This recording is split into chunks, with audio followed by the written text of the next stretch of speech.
Election of 1896 and the Titans by Justin Bautista and Brian Zhang.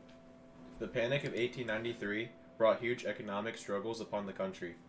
The U.S. Treasury's gold reserve was depleted, the stock market crashed, major firms went bankrupt, banks cut back on loans, businesses failed, and unemployment skyrocketed. Support for silver coinage grew as a result of people looking for solutions to this crisis.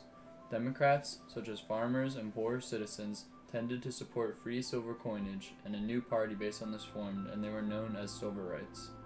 This was opposed by the majority of the Republican Party, who believed that a national economy must be based on the gold standard to help guarantee unrestricted competition and to promote economic liberty. William McKinley, the governor of Ohio, was the candidate for the Republican Party. He strongly believed in and supported the gold standard. McKinley stayed at his hometown and attracted visitors from around the country to come to him and hear him speak in front of his very own house. His wealthy campaign manager, Marcus A. Hanna, helped him create a powerful organization and marketed him as the agent of prosperity. William Jennings Bryan was a politician from Nebraska and was the voice of the Democratic Party in the 1896 election. The Populist Party, led by Tom Watson, had to make a tough decision on which party they should back, considering neither of them would fully accept silver coinage. The Populists eventually decided to endorse Bryan, which both hurt and helped him. It helped him to secure populist votes from those who were still a bit on edge about who to vote for. However, it also identified him as a populist. Since he wasn't actually a populist, Republicans were able to use this against him and accuse them of heading a ragtag army of malcontents, threatening the relationship of the Democratic-Populist alliance between him and Watson. Bryan then began to take his campaign to his voters, traveling over 18,000 miles in 27 states. He spoke around 600 times to several million people total, speaking of distrust in central authority and faith in human reason.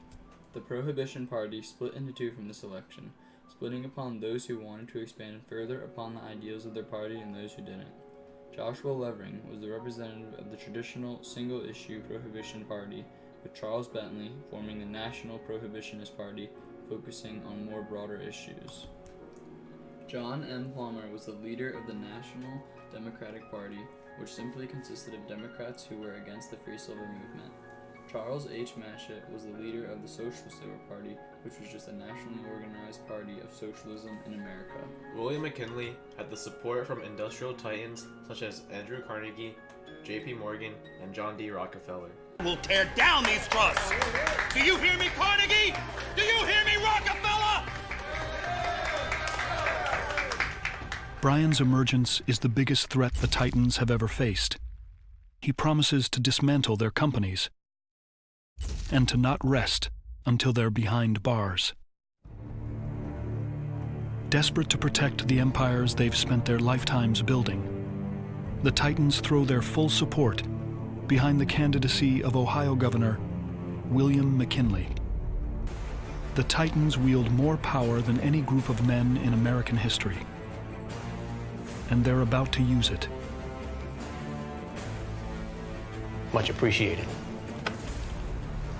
Rockefeller, Morgan, and Carnegie each give over $200,000 to McKinley, the equivalent of $20 million today. The campaign is by far the most expensive in American history, and McKinley outspends Bryan by a factor of 5 to 1. On Election Day, the lines are drawn. It's Wall Street versus Main Street, rich versus poor. As the results are tallied, the nation holds its breath. Until finally, a president is chosen. Rockefeller, Carnegie, and Morgan have dodged a bullet. The country remains in their control.